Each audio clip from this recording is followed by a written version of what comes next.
Good evening, students. Welcome. Clear? My name is Shailesh Sadawat. कोई नया बच्चा हो इसलिए नाम मैं बता देता हूँ. कुछ कल आप में से कोई कल बैठा था क्या क्लास में, मैराथन वाली क्लास में? तो लिखो हाँ या ना. और अगर कोई बैठा है या जो भी बच्चे हैं तो उनको उसमें वीडियो में भी कमेंट्स करने हैं. तो जब तक अपन चालू करते हैं टॉपिक तब तक आप एक काम करो कि अपना रिव्यू भी दो और वहाँ पर वीडियो में जाके कमेंट्स भी कर दो, लाइक भी कर दो, कमेंट्स भी कर दो. तो ये बात आप ध्यान रखो, ठीक है ना. हम लोग पढ़ रहे थे अपने बेसिक कंसेप्ट्स ऑफ केमिस्ट्री. तो जब तक आप इधर गेट टुगेदर चालू हो रहा है तब तक ये बात हम करते हैं.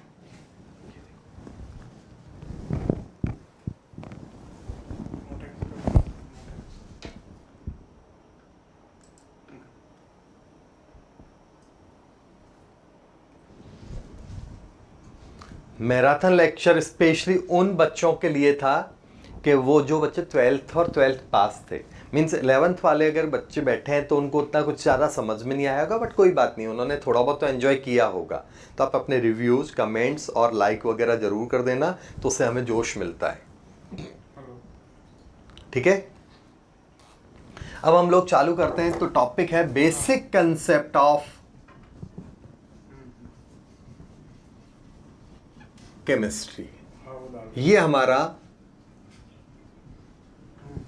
टॉपिक था, बेसिक कंसेप्ट ऑफ केमिस्ट्री.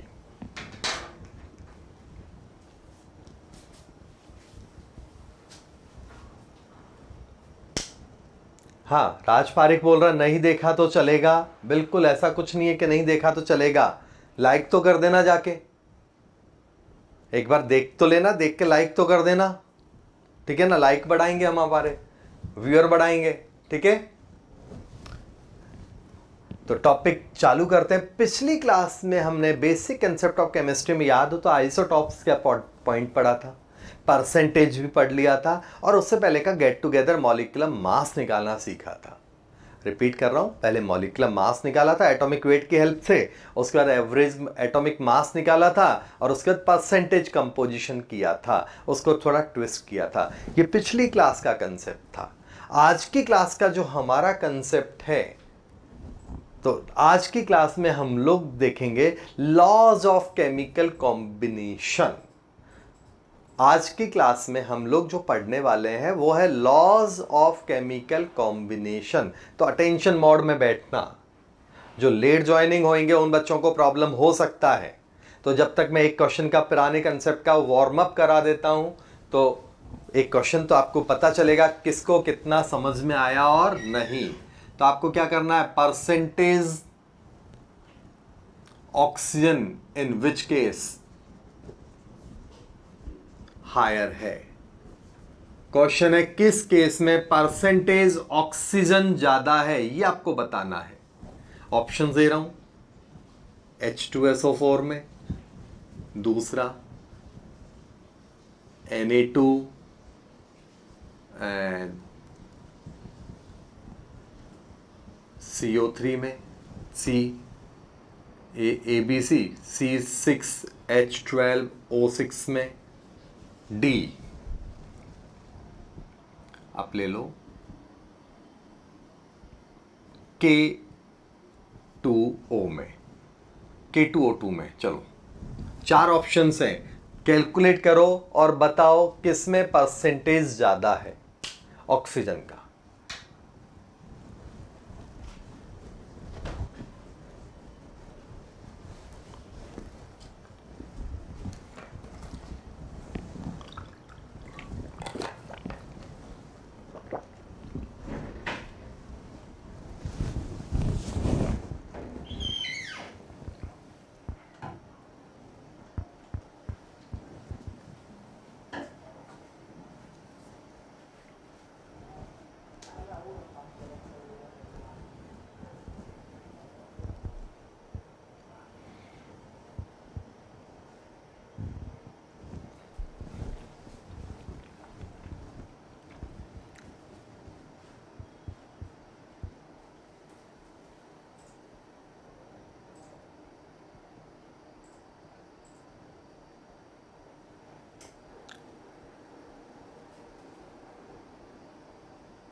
हुआ?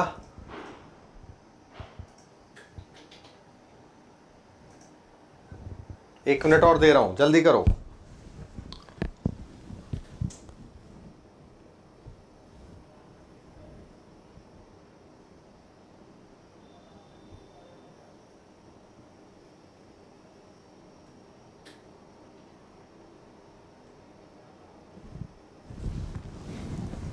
देखते हैं अपन लोग इसमें मास कितना है। तो ऑक्सीजन है 64, 4 ऑक्सीजन है ना आउट ऑफ 98, ये परसेंटेज हो गया।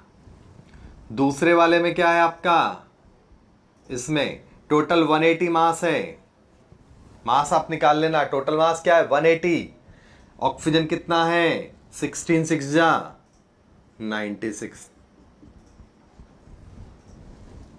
तीसरे वाले में क्या है आपका मास, पहले ये कर देता हूं KO2, तो मास है 39 2 जा 78 और 32, तो 80 और 3 1110, 32/1110 100। और चौथा वाला यहां ले रहा हूं मैं आपको Na2CO3, मास आएगा कितना 46, 23 जा 46 और 12 और 48, तो 40 मतलब 46 48 और 12, तो 48 मल्टीप्लाई बाय 2 करोगे प्लस 12 ऐड कर लो यार 106, आई थिंक यही आएगा, चेक कर लेना। और 48 ऊपर आएगा। अब कैलकुलेट करके ज़्यादा टाइम मत लगाओ, ठीक है, इतना स्केलेटन बना लिया तब भी बहुत है। वैसे तो इसको और शॉर्टकट में बताऊंगा मैं आपको, मैथ्स थोड़ी सी ठीक होनी चाहिए। अब आप कई बच्चे इसको कैलकुलेट कर रहे होंगे, इतनी नहीं है, अक्कड़ वक्कड़ बम्बे बो वाला गाना गाओ, फटाफट एस्टिमेट करके आंसर लाना सीखो। देखो आपको पता है कि यहाँ तो ऑलमोस्ट आधा हो गया, यहाँ तो आधे से भी कम है, हाँ या ना, यहाँ आधे से भी कम है, यहाँ पर भी आधे से भी बहुत कम है, और यहाँ पर क्या है 50% से ज़्यादा है। तो विनर कौन है, ये आंसर हो गया H2SO4। ये तो मैंने कैलकुलेट करके बताया, थोड़ी सी प्रैक्टिस करो तो आपको दिखेगा कि यहाँ तो 2 पोटेशियम और 2 ऑक्सीजन, और पोटेशियम तो 39 बहुत हैवी होता है, तो इसको कैलकुलेट करने वाला बेवकूफ है। इसका 48 आया और इसका 46 आया, तो आपको लगा 50-50, तो ये 2 ही हो गए, तो कार्बन ने इधर बाजी पलट दी। यहाँ पर आपको दिखा कि इसका 64 है 98 में से, तो वैसे ही पता चल गया। तो एस्टिमेशन से आप फटाफट आंसर लाया करो, ठीक है। आंसर तो आपके सामने, पूरा कैलकुलेट करके एकेडमिक में आपको आंसर लाना है। एकेडमिक स्टूडेंट और कॉम्पिटिटिव पैटर्न में यही डिफरेंस आपको रखना है। कॉम्पिटिटिव आंसर 6, आप कुछ भी कर लो, मिनट्स आपको लगने ही वाले हैं एकेडमिक में, लेकिन अगर आप कॉम्पिटिटिव बच्चे हो तो विद इन सेकेंड्स आप आंसर लाओगे इसका, ठीक है। चलो, ये हमने रिवाइज किया पिछला कंसेप्ट, अब हम लोग लेते हैं आगे का कंसेप्ट। तो अब हम लोग पढ़ रहे हैं laws of chemical combination. Laws of chemical combination.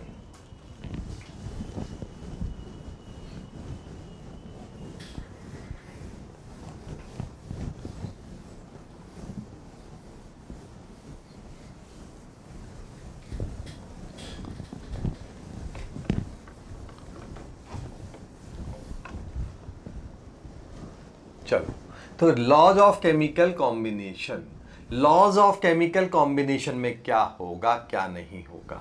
तो पहला है law of conservation of mass.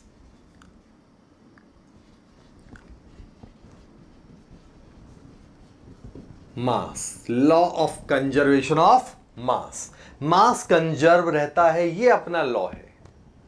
Repeat कर रहा हूं, लॉ ऑफ कंजर्वेशन ऑफ मास। तो ये क्या कहता है कि रिएक्शन से पहले का मास और रिएक्शन के बाद का मास हमेशा कांस्टेंट रहता है। अपनी लैंग्वेज में बोलोगे तो LHS equal to RHS। Law of chemical combination में कंजर्वेशन ऑफ मास का मतलब है before reaction mass is equal to after reaction mass. Clear? छोटे बच्चों ने भी ये बात पढ़ी है, याद है? लैंग्वेज बोलता हूँ, favourite language. Mass neither be created nor be destroy in any reaction, it can be convert from one two another form only. किसी भी रिएक्शन में मास को ना डिस्ट्रॉय कर सकते हैं, ना क्रिएट कर सकते हैं, ना उसको तोड़ सकते हैं, ना बना सकते हैं, एक फॉर्म से दूसरे फॉर्म में बदल सकते हैं। याद है, छोटे बच्चों का सबसे फेवरेट लॉ था, वही लॉ यहां पर है। बहुत पॉपुलर एग्जाम्पल है, कैल्शियम कार्बोनेट को गर्म करोगे तो क्या बनेगा? तो कैल्शियम ऑक्साइड बनेगा। कैल्शियम कार्बोनेट को गर्म करोगे तो क्या बनेगा? तो आंसर है कैल्शियम ऑक्साइड बनेगा, साथ में CO2 गैस निकलेगी, साथ में CO2 गैस निकलेगी। हाँ या ना? ये है हमारा पॉइंट। अब देखते हैं इसमें क्या होगा, देख लेते हैं क्या होगा। तो देखो, अगर उन्होंने कहा क्वेश्चन में 10 ग्राम कैल्शियम कार्बोनेट है, बताओ इसको गर्म करेंगे तो 4.4 ग्राम CO2 गैस छैया छैया कर गई, मींस एस्केप हो गई। तो ये कितना ग्राम होगा, ये क्वेश्चन है आपका। तो सीधा सा है 10 माइनस 4.4 इक्वल टू 5.6 ग्राम। आंसर हो गया, बिकॉज LHS बराबर RHS। बच्चों वाला आंसर है। आया समझ में? तो इसमें कुछ नहीं करना, इक्वेशन बैलेंस करो और लिख दो। वैसे कोई खास इंपॉर्टेंट भी नहीं है, एक एग्जाम्पल दे दिया, इस लॉ पर हमने एहसान कर दिया। 11th लेवल में ऐसा नहीं कि इस पर क्वेश्चन नहीं आया, कई बार क्वेश्चन आया, JEE नीट में 1-2 बार क्वेश्चन आ गया है। बट ऐसा क्वेश्चन है कि कई बार होता ना, उनको भी मस्ती करनी होती है आप बच्चों से कि ये ले बेटा इससे जी चीज़ तो क्या दूंगा, वो वाली चीज़ें। तो हमने पढ़ लिया बहुत है, इससे ज़्यादा साल भर में पढ़ने की आपको ज़रूरत नहीं है, कभी भी कोई क्वेश्चन आए तुरंत निपटा देना, ठीक है। दूसरा, अब पढ़ते हैं अपन दूसरा काम का law, law of constant composition. Law of constant composition, constant composition का लॉ, ये क्या कहता है आपका? रिपीट कर रहा हूं, लॉ ऑफ कांस्टेंट कंपोजिशन। तो कांस्टेंट कंपोजिशन का लॉ क्या कहता है कि लॉ की देखो डेफिनेशन तो आप कोई भी बुक से लिख सकते हो, डेफिनेशन यहां लिखवा नहीं रहा हूं मैं आपको, ना इसकी ना उसकी, समझा रहा हूं आपको। और वैसे भी डेफिनेशन 11th में केवल स्कूल लेवल में अगर आपका कोई टीचर होगा प्योरली स्कूल का तो पूछेगा, लेकिन अगर स्कूल में भी टीचर ठीक ठाक लेवल का है तो वो डेफिनेशन नहीं पूछता, पूरे लेसन में न्यूमेरिकल्स ही चलते हैं। तो ये क्या कहता है कि if any product is formed by 2 और more methods, if any component or any product is formed by 2 or more methods, clear, then components of the product or substance always react in same ratio। नहीं समझ में आया? कोई बात नहीं, दोबारा बोलता हूं, सिंपल, पहले गंवार लैंग्वेज में समझा देता हूं आपको। जैसे एक एग्जांपल है, वाटर बना, कैसे बना हमें मतलब नहीं है, H2 प्लस O2 से रिएक्शन हुई लेबोरेटरी में, भारत माता की जय हो गई। अभी बारिश का सीजन है तो ये लो टपक गया पानी, acid plus base, salt plus water बनता है, हाँ या ना? तो एनी हाउ बहुत सी रिएक्शंस में पानी बनता है, पानी कैसे बना कोई फर्क नहीं पड़ रहा है, बट एक बात है, पानी किसी भी तरीके से बना, percentage hydrogen and percentage oxygen और हमेशा इसमें कांस्टेंट होते हैं। Percentage hydrogen and percentage oxygen इसमें ऑलवेज कांस्टेंट होते हैं। This one is called as law of constant composition. इसको हम लोग बोलते हैं law of constant composition. Definite proportion भी इसी को बोला जाता है, डेफिनेट प्रपोर्शन भी इसी लॉ को बोला जाता है। खत्म? देखो आगे का पॉइंट, यहां पर हम लोग बात कर रहे हैं, अब एक बात आती है थोड़ा सा ऐसे ही कि सर अगर यही सारा इतना है कि हाइड्रोजन ऑक्सीजन पानी सब जगह का एक जैसा है, तो फिर ये भेदभाव क्यों कि म्यूनसिपैलिटी का पानी है गंदा पानी है, इसको मत पियो, आरओ का पानी अच्छा है कि नहीं, गंगा का पानी बेकार हो गया है, स्विट्जरलैंड का पानी अच्छा है। भाई और बहन जो भी बच्चे बैठे हैं वहाँ पर, उन लोगों को बता रहा हूँ सीधा सा है कि ये बात, ये लॉ की फेलियर है, क्योंकि ये लॉ कहता है कि इसको समझ में दो ही चीज आई, हाइड्रोजन ऑक्सीजन, उसके अलावा कुछ समझ में नहीं आ रहा है। हाँ या ना? चले, जबकि हमारे इस लॉ में क्या है कि अदर कंपोनेंट्स, अदर इंप्योरिटीज, पानी में मिट्टी डल गई, कचरा डल गया, ये डल गया, वो डल गया, नमक डाल दिया, शुगर डाल दिया, उनको इस लॉ से नहीं पता कर सकते। इट मींस एक बात क्लियर हुई, इट मींस एक बात क्लियर हुई आपको कि इस लॉ का ड्रॉबैक क्या है। इस लॉ का ड्रॉबैक क्या है? तो इस लॉ का ड्रॉबैक है ये कि अदर इंप्योरिटीज और presence of other components can't be identified. हाँ या ना? तो ये इसका फेलियर हो गया। रिपीट करता हूं दोबारा, व्हेन एनी कंपोनेंट और any product is form, product कौन है? पानी। तो when any product is form by two or more than two methods, दो या दो से ज्यादा मेथड से बना, क्लियर? देन कंपोनेंट्स, इसमें कौन कौन से कंपोनेंट है? Hydrogen and oxygen are always combined और always react in a definite ratio. तो ये हमेशा एक डेफिनेट रेशो में ही रिएक्शन करने वाले हैं। हाँ या ना? चले हम आगे। ये आपका, ये एक लॉ मैंने बाइंड अप किया, प्रैक्टिस बाकी है। जैसे तो कोई भी एग्जांपल ले लो, कुछ भी बनाओ, लॉ ऑफ डेफिनेट से ही वो प्रोडक्ट बनता है। आया CO2 बना, डेफिनेट है, कहीं की भी CO2 हो, यहाँ की हो या बाहर की हो, H2SO4 है, फिक्स परसेंटेज है, कहीं से भी बने। आ गया कि नहीं आया समझ में? चले हम आगे। थर्ड लॉ, फिर न्यूमेरिकल्स कराऊंगा इनके। तो लॉ ऑफ मल्टीपल प्रपोर्शन या कंपोजिशन लिख सकता हूं, proportion, law of multiple proportion, ये एक लॉ है हमारा। हाँ या ना? तो ये लॉ क्या कहता है समझना। ये लॉ कहता है कि अगर जनरली टू एलिमेंट है, दो से ज्यादा आप लोगों को काम नहीं आएंगे इसलिए मैं नहीं बोल रहा हूं, तो दो एलिमेंट व्हेन रिएक्ट और gives two or more product, when two elements are combined and gives two or more product। हाँ या ना? तो सीधा सा लॉ ऑफ मल्टीपल होगा। लैंग्वेज लिखूंगा, ये मैंने शॉर्टकट दे दिया, ठीक है ना? यहां का शॉर्टकट क्या है? Two element same product. अगर घूम फिर के लौट के बुद्धू घर को आ रहा है तो लॉ ऑफ कांस्टेंट है। दो एलिमेंट, उससे दो या दो से ज्यादा प्रोडक्ट बनते हैं तो लॉ ऑफ मल्टीपल है। हाँ या ना? कोई डाउट है इसमें? खत्म।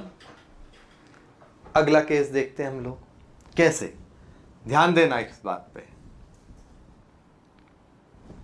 जैसे मैंने आपको एग्जांपल हाइड्रोजन ऑक्सीजन का ही दिया, hydrogen plus oxygen atomic form लिखी है, ये मत सोचना सर ऐसा ये लो, उससे कोई फर्क नहीं पड़ता। हाइड्रोजन प्लस ऑक्सीजन जब रिएक्ट करते हैं तो यहां पर दो ऑप्शन है, H2O भी बनता है, साथ में H2O2 भी बन सकता है। समझ में आया? तो व्हेन टू एलिमेंट, दो एलिमेंट है, they are combined with each other, ये एक दूसरे से कॉम्बिनेशन शो कर रहे हैं और गिव टू प्रोडक्ट। जैसे यहां दो बन रहा है, कोई और एग्जांपल में दुकान खोलेंगे हम पूरी की पूरी, दुकान क्या, मॉल तो अभी बंद है, तो हम तो दुकान ही खोल लेंगे, कम से कम चलेगी तो सही, ठीक है ना? तो when two element combined it gives two or more product, then बिंदास लॉ ऑफ मल्टीपल टिक कर देना। लैंग्वेज समझ में आई? एक और एग्जांपल देखो। जैसे नाइट्रोजन का एग्जाम्पल है, नाइट्रोजन प्लस ऑक्सीजन रिएक्शन हुआ, N2O बना, नो बना, मतलब नाइट्रोजन ऑक्साइड, NO2 बना, N2O3 बना और N2O5 बना। इसी को N2O4 भी बोलते हैं, तो वो कोई इतना इशू नहीं है। ये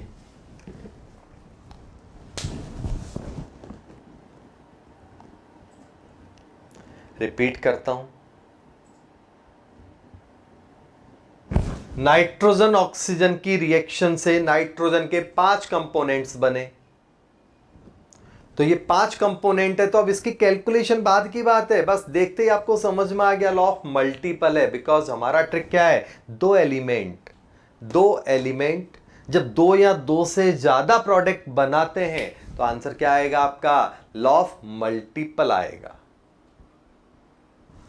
ऊपर वाले में क्या है, 2 एलिमेंट है, हाइड्रोजन ऑक्सीजन, वो एक ही प्रोडक्ट बना रहे, घूम के पानी बन रहा है, पानी ही बन रहा है, पानी बन रहा है। इसका मतलब आपका answer law of definite proportion हो गया। यहां पर परसेंटेज डेफिनेट प्रपोर्शन में हम यह भी बोल सकते हैं कि डेफिनेट प्रपोर्शन में जो कंपोनेंट होते हैं, बने कैसे भी, पानी ऐसे बना, कैसे भी बना, कोई फर्क नहीं पड़ रहा, लेकिन उसमें percentage of element always constant होता है। परसेंटेज ऑफ एलिमेंट हमेशा फिक्स होता है। आ गया समझ में कि नहीं, बोलो। ये आपका पॉइंट हुआ, ठीक है। तो दोनों लॉज में अभी भी कोई प्रॉब्लम है तो बोल सकते हैं आप लोग।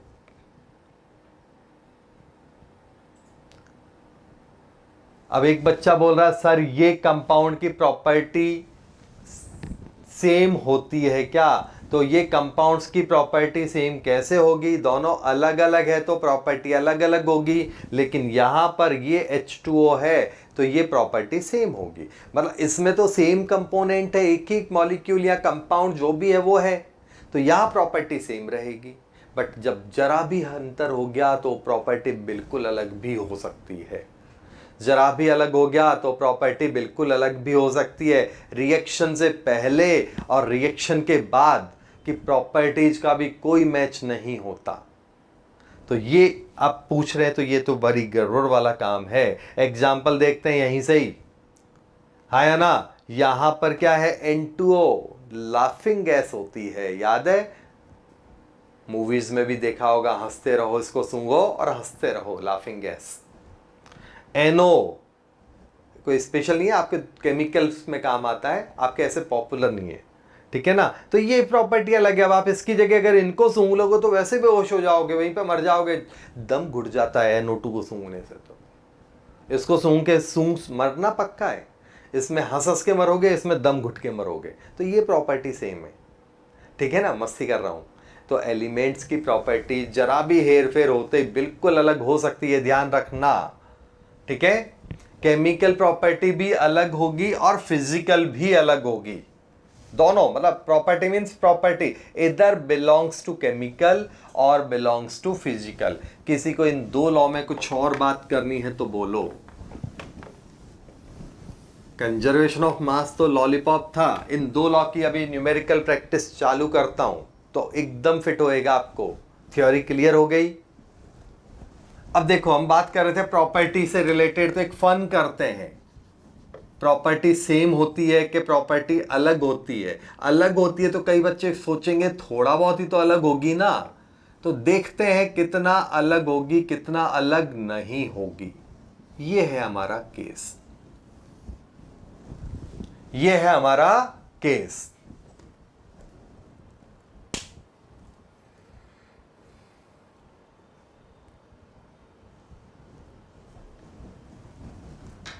ठीक है ना।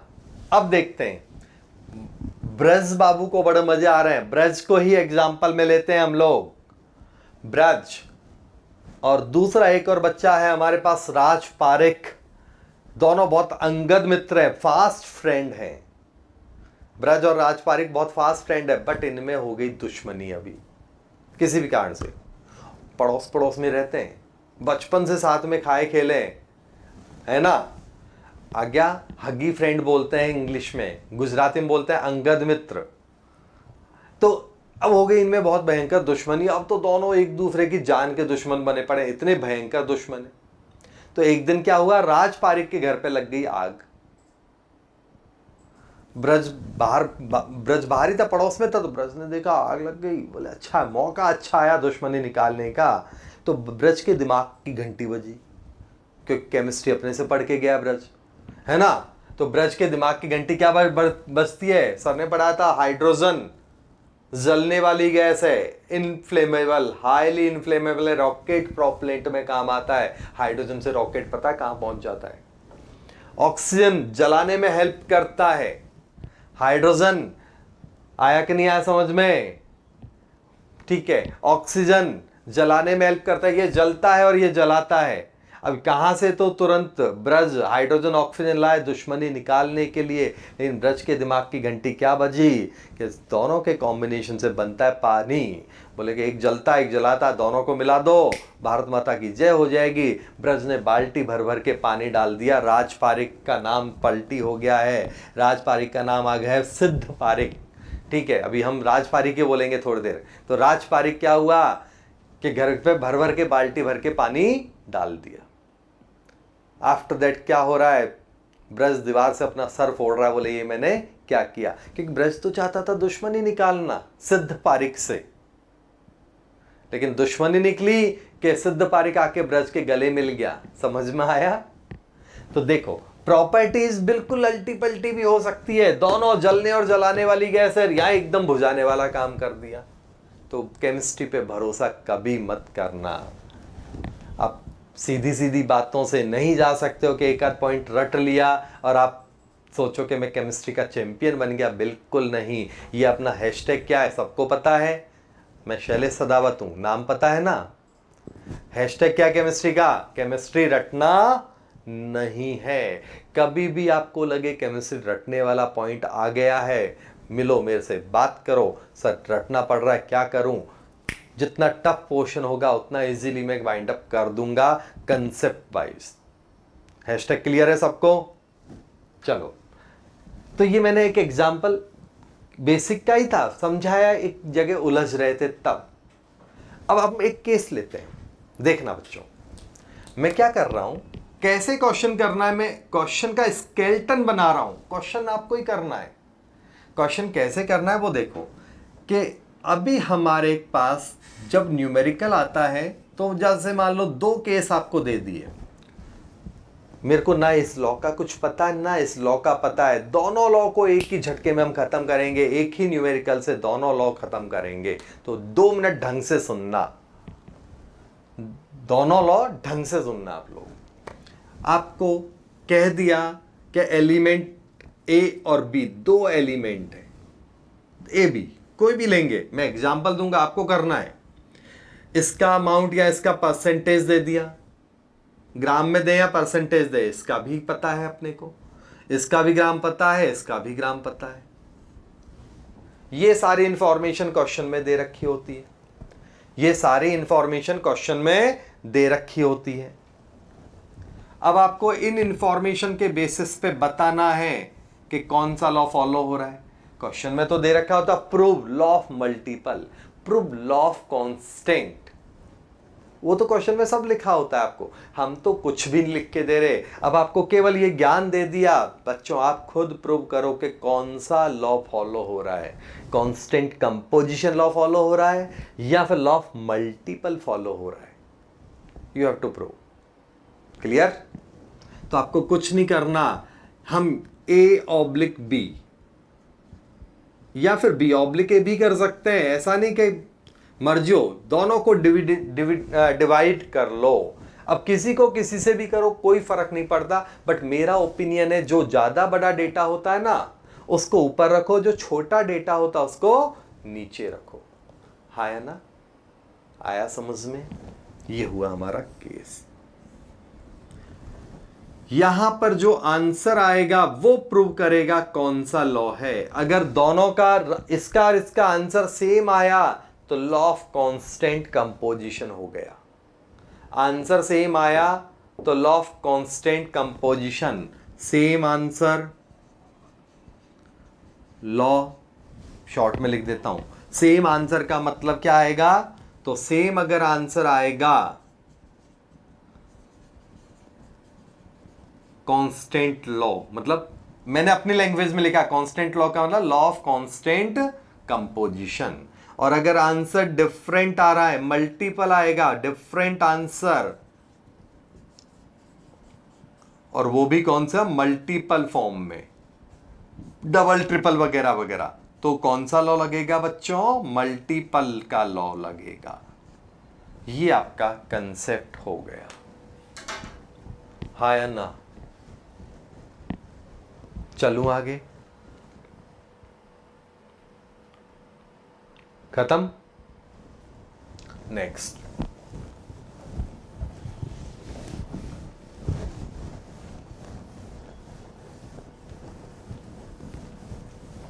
चेक करते हैं अपन, अब एक न्यूमेरिकल देता हूं आपको, इसी स्केलेटन से ट्राई करना है। मजे की बात तो वही है ना, टीचर वो है जो खुद कुछ ना करे, बच्चे से सब कुछ करा दे।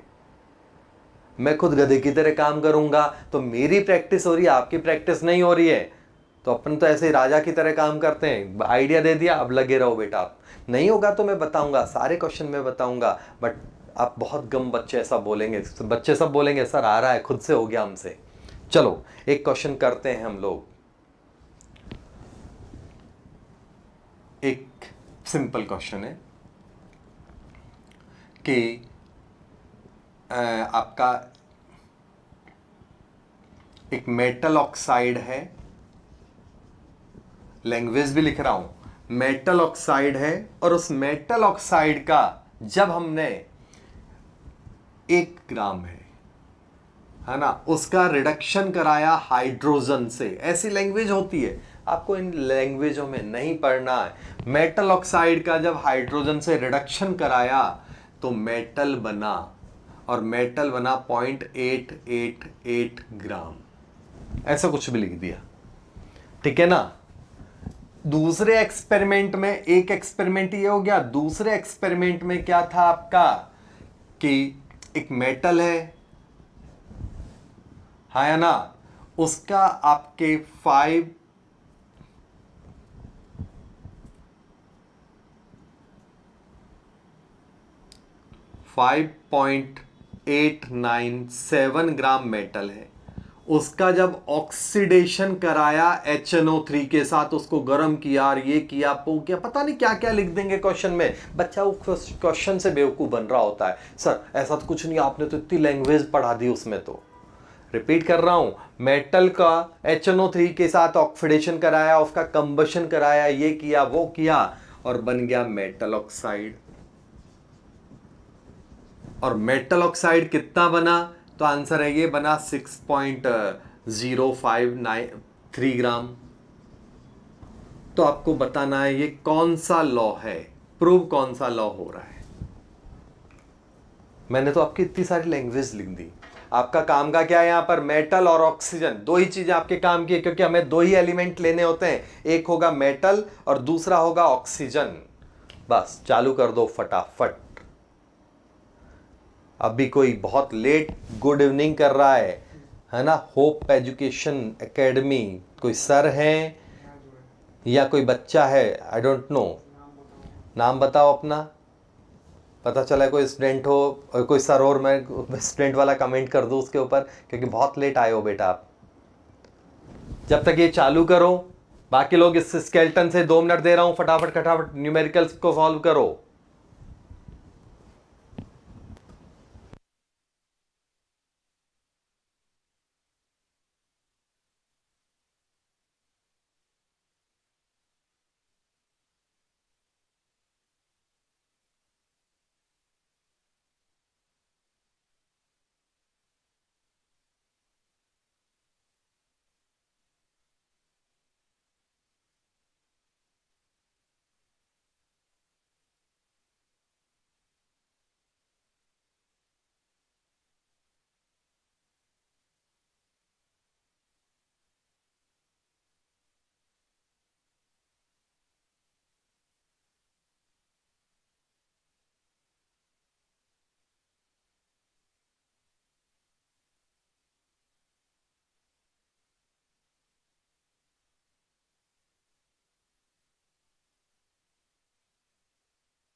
ओके सर, भवानी सर, ठीक है। अच्छा, नवीन कुमार कोई है? तो नवीन कुमार कौन है? कोई टीचर है? ये क्या है? ये स्टूडेंट ही है। चलो टॉपिक पर आते हैं हम लोग। देखो हमारा केस क्या है, मेटल, केस नंबर 1 और केस नंबर 2। हमने क्या किया, मेटल है हमारे पास और दूसरा है ऑक्सीजन। मेटल ऑक्साइड में मेटल है 888 ग्राम। तो बाकी का कौन है बच्चों? तो बाकी का क्या है, देख लो यहां पर क्या आएगा आपका। तो आंसर है 0.112 ग्राम। आई थिंक इतना ही आएगा कैलकुलेट करोगे तो, ठीक है, इतना ग्राम। दूसरे केस में मेटल इतना है आपका 5.897 ग्राम, है ना। तो मेटल, ऑक्सीजन कितना है? तो ऑक्सीजन कितना आ रहा है बच्चों? 0.2 के आसपास का कुछ आंसर आएगा, हाँ या ना। राउंड ऑफ लिखें तो 59, अच्छा 0.156 ग्राम, ऐसे कुछ आएगा। अब हम क्या कर रहे हैं, अपना ट्रिक क्या है, मेटल ऑब्लिक ऑक्सीजन अपने को करना है, ठीक है ना। ये मैंने अपनी मर्जी से क्वेश्चन बना के दिया है, अपनी मर्जी से क्वेश्चन बनाया है, मतलब कोई स्पेशल क्वेश्चन नहीं है इसमें। एक्यूरेट वैल्यू कैलकुलेट करके बनाता तो एकदम एक्यूरेट आंसर आते हैं। अभी मेरे माइंड में क्वेश्चन आया, मैंने आपको समझाने के लिए लिख दिया, बस। क्लियर? देखते हैं। तो यहां पर क्या होगा, 0.888 डिवाइड बाय 0.112। तो आंसर क्या आएगा, 8, राउंड ऑफ लिख रहा हूं, अप्रॉक्स इतना आंसर आएगा, 8:1। लेकिन अगर मान लो मैं 5.897 डिवाइड बाय 0.156 करूं तो मेरी मैथ्स तो फेल हो गई भाई। तो अराउंड कितना आएगा, 32:1, ऐसे कुछ मान लेता हूं मैं। एक्यूरेट आप निकाल लेना, 35, 36 भी आ सकता है, ठीक है ना। तो देखते ही पता चल गया लैंग्वेज क्या है। लैंग्वेज पे देखो आप, एक्यूरेट कैलकुलेशन, क्योंकि वैल्यू एक्यूरेट नहीं है तो कैलकुलेशन भी एक्यूरेट आएगी नहीं। मैं कैलकुलेट करके लिखता तो अलग बात थी। अब देखते हैं अपन, एक अगला क्वेश्चन दूंगा, उससे पहले समझो हमारी लैंग्वेज क्या है। हम क्या बोलेंगे, 1 unit of oxygen combined with 8 unit of metal, 1 unit of oxygen combined with 8 unit of oxygen, while in other case 1 unit of oxygen combined with 32, 33 भी हो सकता है, 32 यूनिट ऑफ मेटल। यहां पर ऑक्सीजन का एक यूनिट 8 यूनिट ऑफ मेटल से जुड़ रहा है, यहां ऑक्सीजन का एक यूनिट 32 यूनिट ऑफ मेटल से जुड़ रहा है। तो 4 टाइम हो गया कि नहीं हो गया, एक के साथ 8, एक के साथ 32, तो 4 टाइम हो गया। आ गया समझ में? तो प्रूव हो गया, लॉ ऑफ मल्टीपल है, हाँ या ना। प्रूव हो गया कि लॉ ऑफ मल्टीपल है। बोलो कोई डाउट है?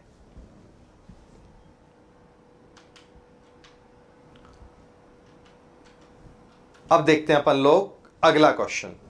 एक और क्वेश्चन दे रहा हूं मैं आपको, तो उससे और क्लियर हो जाएगा।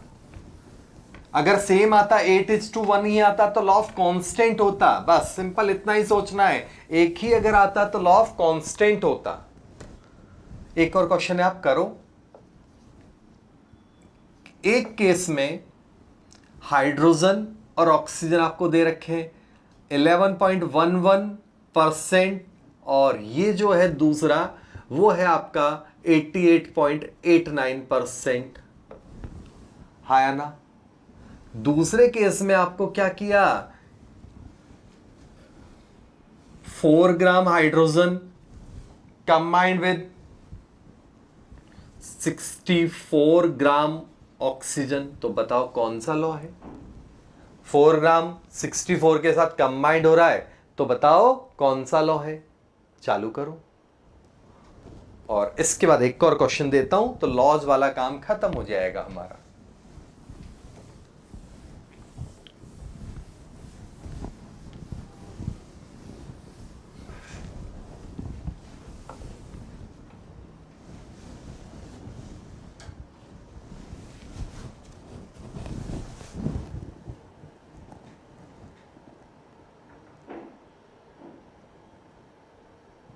ध्रुमिल गांधी, एक्यूरेट वैल्यू वाला क्वेश्चन करा दो। ये रहा बेटा एक्यूरेट वैल्यू वाला क्वेश्चन दिया आपकी बार मैंने, ठीक है ना।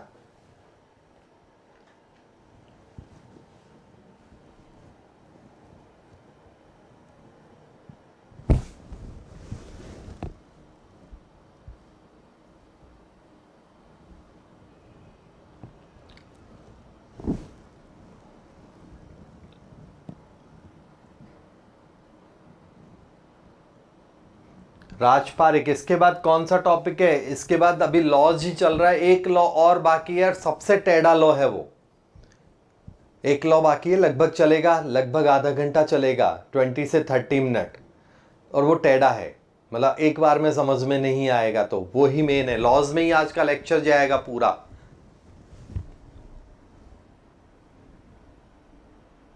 ठीक है, चलो देखते हैं अपन लोग।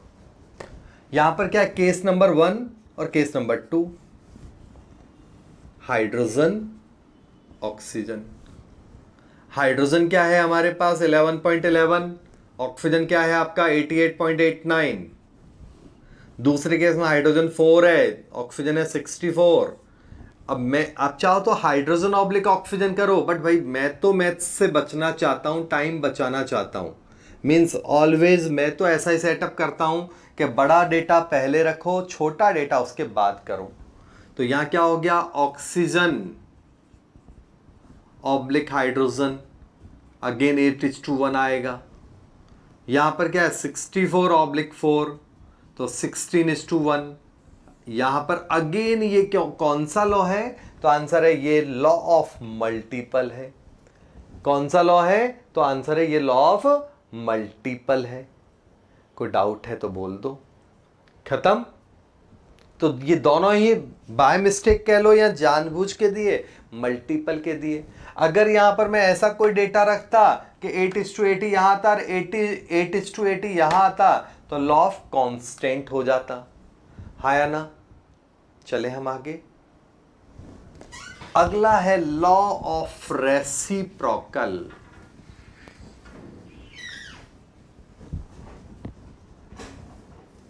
Law of reciprocal composition. अगला क्या है आपका, लॉ ऑफ रेसिप्रोकल कंपोजिशन। ये आपका ये हो गया, ठीक है। देखते हैं अपन लोग इस लॉ में क्या है। तो उससे पहले आप सबको आइडिया तो है ही कि ये जो क्लास है आपकी, ये board plus mains focus type की क्लास है। इसमें आपको ABCD सिखाई जाती है, मेंस टाइप की चीज़ें भी इसमें कराई जाती है।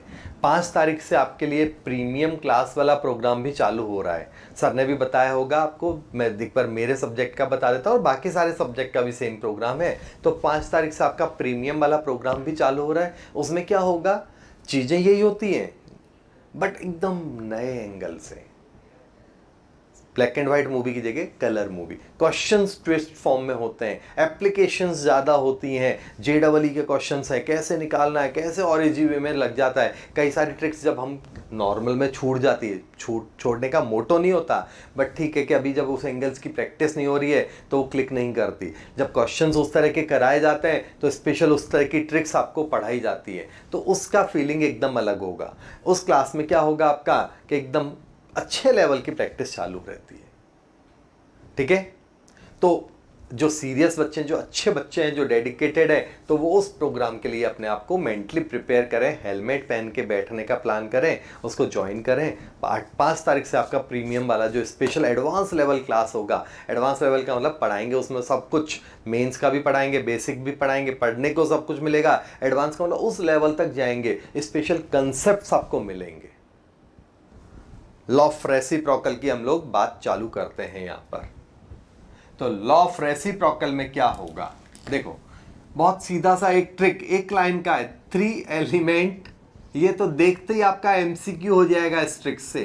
3 कंपाउंड, अगर कहीं पर 3 एलिमेंट 3 कंपाउंड्स बनाते हैं तो कौन सा लॉ लगेगा? तो आंसर है लॉ ऑफ रेसिप्रोकल लगेगा। 3 एलिमेंट से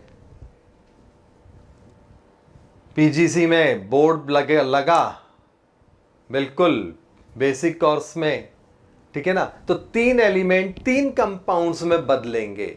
ये आपका लॉ ऑफ रेसिप्रोकल का देखते ही टिक करने वाला। आपको लॉ नहीं पता बट आंसर पता है। लॉ क्या वो समझो। अब देखना, मान लो एक एग्जांपल ही ले लेता हूं, सीधा इसमें एग्जांपल से समझाऊं, समझना। हाइड्रोजन, ऑक्सीजन और कार्बन, 3 एलिमेंट लिए मैंने। 3 बार समझाऊंगा, ढंग से समझना। आप फन करना उधर बंद कर दो, इधर ध्यान दो। Hydrogen, oxygen, carbon. Hydrogen oxygen की जब रिएक्शन हुई तो पानी बना। हाइड्रोजन ऑक्सीजन की जब रिएक्शन हुई तो क्या बना? तो आंसर है पानी बना। कार्बन और मीथेन से ये बना, देखना आया ना।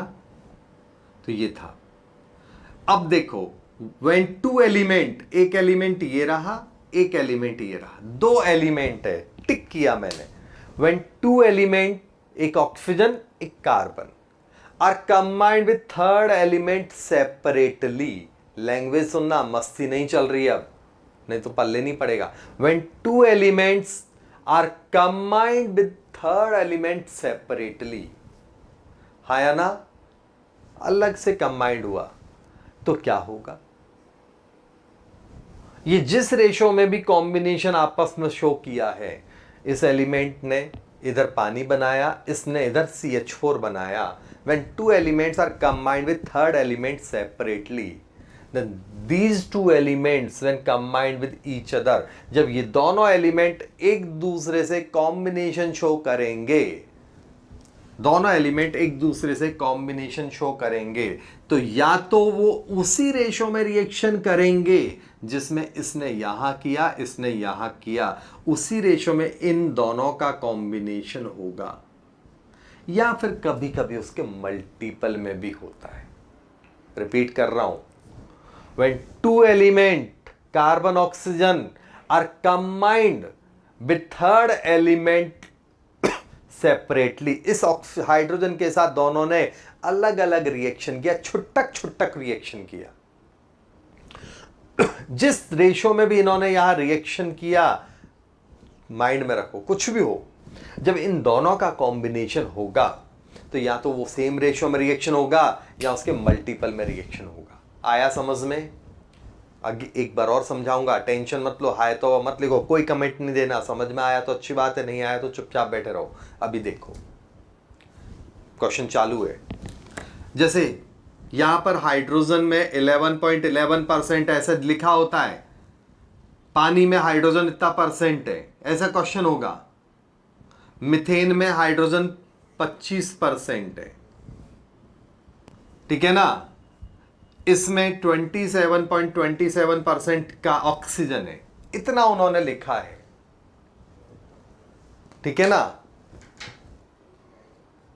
रिपीट कर रहा हूं, ये हाइड्रोजन है इतना परसेंट पानी में, मीथेन में हाइड्रोजन इतना परसेंट है, और CO2 में ऑक्सीजन 27.27% है। ये आपको लिखा हुआ है क्वेश्चन में। तो अब आपको बताना है ये कौन सा लॉ है। तो एक बात कॉमन सेंस की रखना कि ये परसेंटेज दे रखा है तो वो अपने आप क्या हो गया, हाइड्रोजन इतना है तो ऑक्सीजन कितना है, 88.89%। कॉमन सेंस हो गया ना। परसेंटेज है तो 100 में से कम हो जाएगा, यहां 75 हो जाएगा और यहां 72.73%। ये अपने आप उन्होंने नहीं दिया, हमने अपनी अकल लगाई और ये परसेंटेज भी निकाल लिया, ठीक है। अब देखते हैं हम लोग आगे की बात। अब क्या करना है, इस लॉ को सॉल्व करना है। तो मेरे को किसी एक को बेस बनाना है, किसी एक को बेस बना के क्वेश्चन को सॉल्व करना है। तो मैंने क्या किया, सपोज हाइड्रोजन के बेस पे क्वेश्चन ट्राई किया। ढंग से सुनना, ये परसेंटेज का गेम था। ये तो एक दे रखा है तो कॉमन सेंस में आप पता कर सकते हो। आपको पानी में हाइड्रोजन का परसेंटेज पता है तो ऑक्सीजन का तो बेवकूफ़ बच्चा भी निकाल लेगा, हाँ या ना। क्लियर है बच्चों? ठीक है। अब हम लोग बात करते हैं इसके बाद। तो वो क्या है आपकी कि यहां पर ये इतना परसेंट है तो ये उतना है, तो सबका परसेंटेज पता है। अब हमें क्वेश्चन सॉल्व कैसे करना है वो देखना एक बार।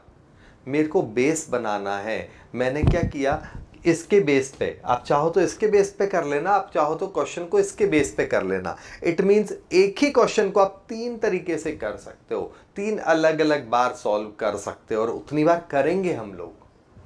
तो मैंने क्या किया, 1 gram for 1 gram hydrogen, hydrogen को बेस बनाया, तो हाइड्रोजन को यहां यूनिटरी मेथड में रख दिया कि हाइड्रोजन के को बेस बनाया, तो उसके लिए यहां 11% है, यहां 25% है, ऊंच नीच हो रहा है, परसेंटेज डिफरेंट है।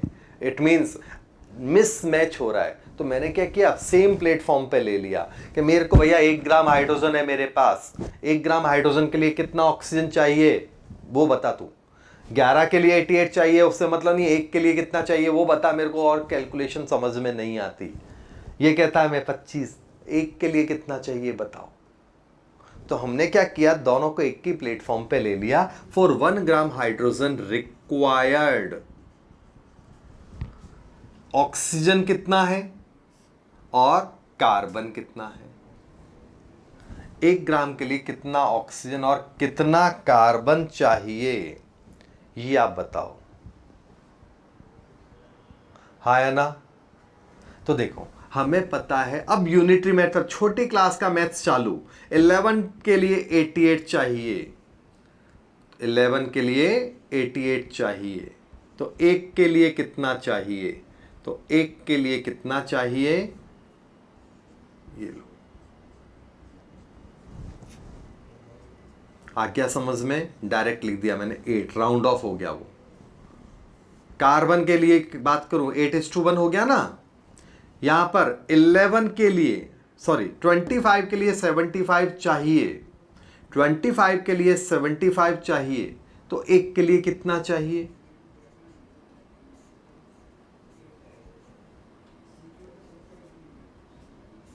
हो गया। हाँ या ना, ये रेशो अपने को मिला। अब हमें आगे क्या करना है, रिपीट कर रहा हूं, 1 ग्राम हाइड्रोजन के लिए ये कितना और ये कितना है वो हमने निकाल लिया। अब हमें ये देखना है कि जब इन दोनों का कॉम्बिनेशन कराएंगे, यही बताया था ना मैंने स्टार्टिंग में कि इसको बेस बना लिया, मतलब इसके बेस पे। अब जब ये दोनों रिएक्शन कर रहे हैं तो ये चेक करो यही रेशो में रिएक्शन हो रही है या कुछ और रेशो है, बस इतना ही चेक करना है। देखो एक बार, तो अब reacting ratio of carbon and oxygen, carbon oxygen का रिएक्टिंग रेशो क्या है, तो पहला बाय कैलकुलेशन और दूसरा बाय CO2। कैलकुलेशन में क्या रिएक्टिंग रेशो है, तो मैं क्या कर रहा हूं, ऑक्सीजन ऑब्लिक कार्बन ले रहा हूं, ऑक्सीजन ऑब्लिक कार्बन ले रहा हूं। भाई रिपीट की अभी बात मत करो, अपने आप आएगा, शांति रखो। मैंने आपको कहा था बीच में अभी बोलो मत, 3 बार समझाऊंगा, ठीक है। तो ऑक्सीजन ऑब्लिक कार्बन क्या कह रहा है, यहां देखो हमारे कैलकुलेशन का मतलब ये वाली कैलकुलेशन, तो ऑक्सीजन है 8 ऑब्लिक कार्बन कितना है 3, 8 ऑक्सीजन है, कार्बन है 3। CO2 में क्या है, तो CO2 में कितना है, ऑक्सीजन है 27, कार्बन है 72। एक मिनट, सॉरी यहां मैं उल्टा लिख गया, वो 72.73 है और यहां 27.27 है, वो उल्टा लिख गया था मैं। तो यहां पर 72.73 है और यहां 27.27 है।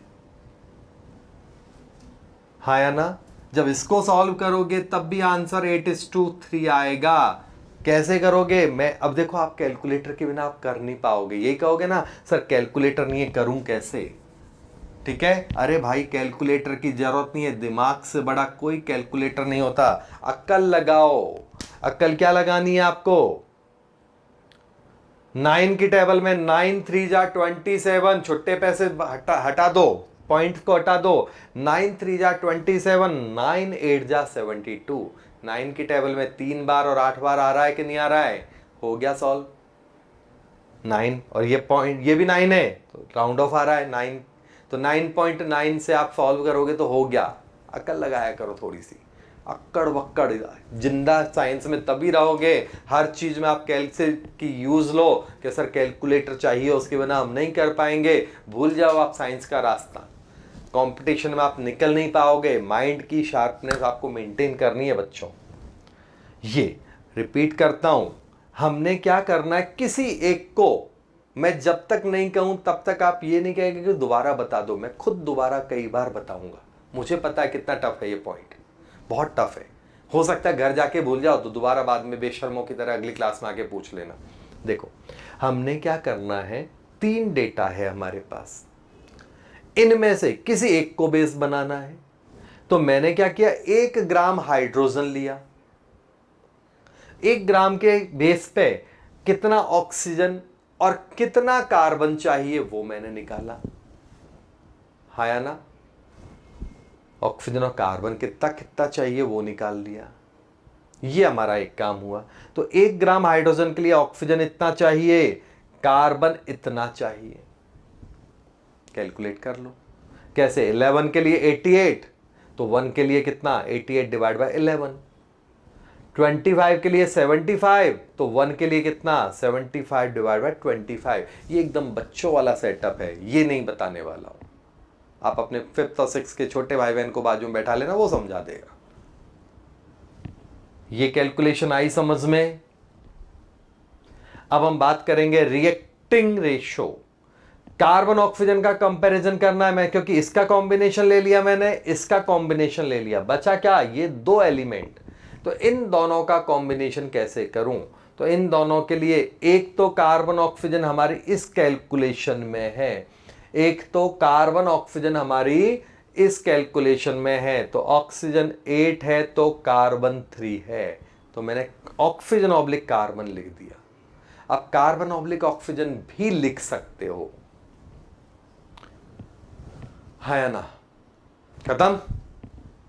दूसरा हमारा ये CO2 से कैलकुलेट किया, तो CO2 में ऑक्सीजन है 72 और कार्बन है 27। पॉइंट तुम खुद लिख लेना, 72.73 और 27.27। तो उनका रेशो निकाला, और उनका रेशो और ये रेशो दोनों सेम आ रहे हैं। अक्सर सेम ही आएंगे, कभी बाय मिस्टेक मल्टीपल आएगा तो टेंशन मत लेना। आप एक बार इग्नोर कर सकते हो, मल्टीपल आएगा क्या, नहीं आएगा, ये मान लो सेम आएगा। तो ये है लॉ ऑफ रेसिप्रोकल, जिसमें 3 एलिमेंट आपस में रिएक्शन करते हैं, 1 2 3 कंपाउंड बनाते हैं। 3 एलिमेंट कंबाइंड विथ 3 कंपाउंड्स, तो कौन सा लॉ लगेगा? तो आंसर है लॉ ऑफ रेसिप्रोकल लगेगा। कौन सा लॉ लगेगा? Law of reciprocal. सॉल्व करके हमने खत्म किया है। अब देखो आप लोग, यहां जो बात है आपके पास, वो एक और चीज समझो। आपको, मैंने हाइड्रोजन के बेस पे इस क्वेश्चन को सॉल्व किया है, आप सब लोग इस क्वेश्चन को सॉल्व करो ऑक्सीजन के बेस पे।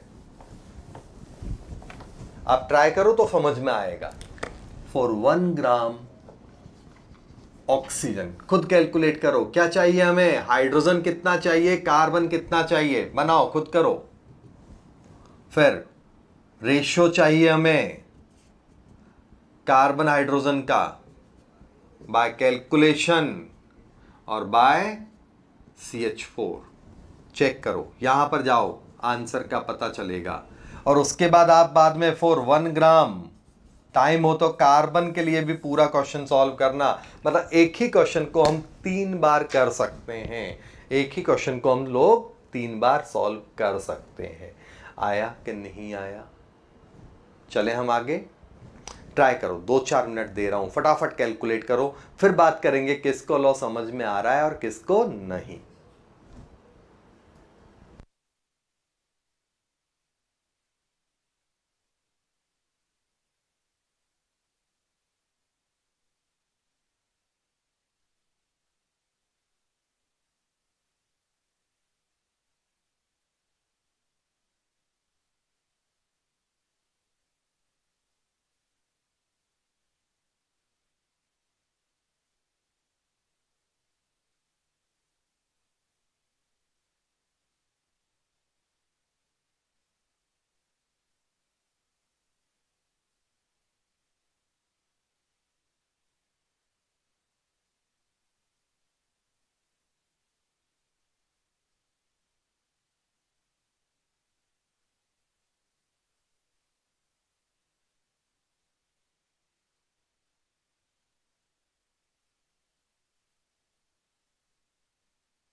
चलो देखो, ऑलमोस्ट जितनों ने भी अभी किया है वो कह रहे हैं कि ऐसा सेम है। मैं करके देख देता हूं एक क्वेश्चन। तो हाइड्रोजन कितना है, ऑक्सीजन का 1 ग्राम, तो ऑक्सीजन के लिए हाइड्रोजन कितना है 11.11 ऑब्लिक 88.89, तो 1:8। कार्बन कितना है उल्टा कर दो, 27.27 ऑब्लिक 72.73, तो यहाँ क्या है 3:8। ये हमारा कैलकुलेशन हुआ। आ गया कि नहीं आया समझ में? अब यहां पर कैलकुलेशन में कार्बन हमें क्या करना है, कार्बन ऑब्लिक हाइड्रोजन करना है। मान लो अब उल्टा भी करो कोई फर्क नहीं पड़ता। कार्बन कितना अपना 3:1, तो कार्बन कितना है अपना यहां पर 3:1 सॉरी 8, और हाइड्रोजन कितना है 1:8, तो कुल मिला के 8 तो कैंसिल हो जाएगा, आंसर आएगा 3:1। और मिथेन में कितना है, कार्बन इतना है, हाइड्रोजन इतना है, बोलो तारारा। आया समझ में सबको? अभी भी जो बच्चा बोले कि सर खोपड़ी में बात नहीं आई, ध्रुमिल गांधी एक बच्चे ने बोला, अरे तो अब वो बच्चा बोले कि समझ में किसी को अभी भी नहीं आया कि क्या कहना चाह रहा हूं, तो बोलो, एक बार और समझाऊंगा अभी।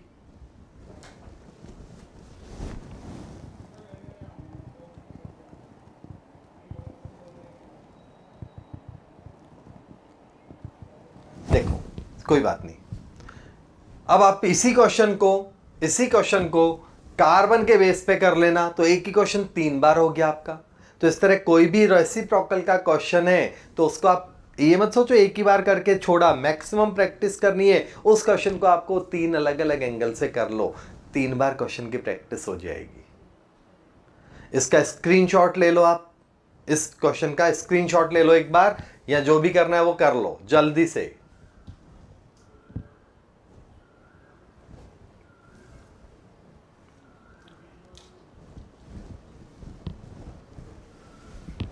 ले लिया स्क्रीनशॉट?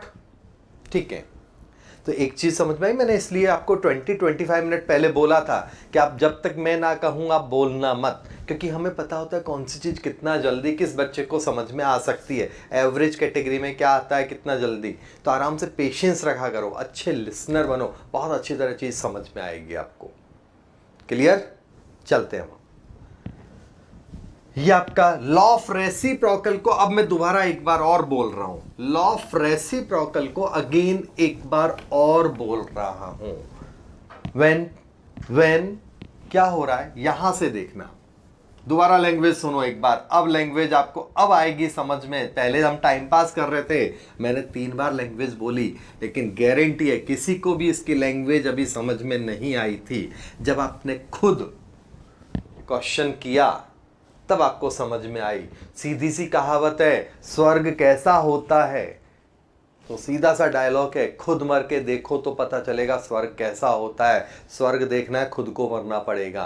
तो मतलब समझना था क्वेश्चन तो खुद को उसकी प्रैक्टिस करनी थी। रिपीट कर रहा हूं, 2 एलिमेंट है, 2 एलिमेंट जब ये आपस में कंबाइंड हो रहे, अलग अलग सॉरी, व्हेन 2 एलिमेंट किसी तीसरे एलिमेंट से अलग से कंबाइंड हो रहे, H2O बना, CH4 बना, खत्म। जैसे भी हुए, जो भी परसेंटेज, हमें इससे मतलब नहीं है, लेकिन जब ये दोनों कंबाइंड होंगे, जब ये दोनों आपस में कंबाइंड होंगे, तो या तो उसी परसेंटेज उसी रेशो में रिएक्शन करेंगे। रेशो और परसेंटेज एक ही बात होती है मैथ से जनरल। तो उसी परसेंटेज या उसी रेशो में रिएक्शन करेंगे जिसमें इधर इनकी रिएक्शन हुई है, या फिर उनके मल्टीपल में करेंगे, या फिर उनके मल्टीपल में करेंगे। हाँ या ना?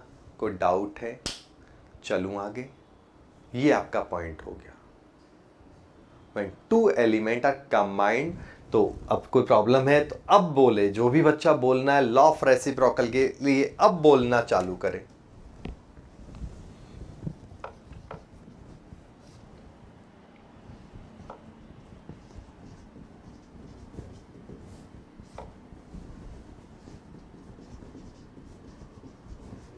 जिसको बोलना है आप बोले भाई।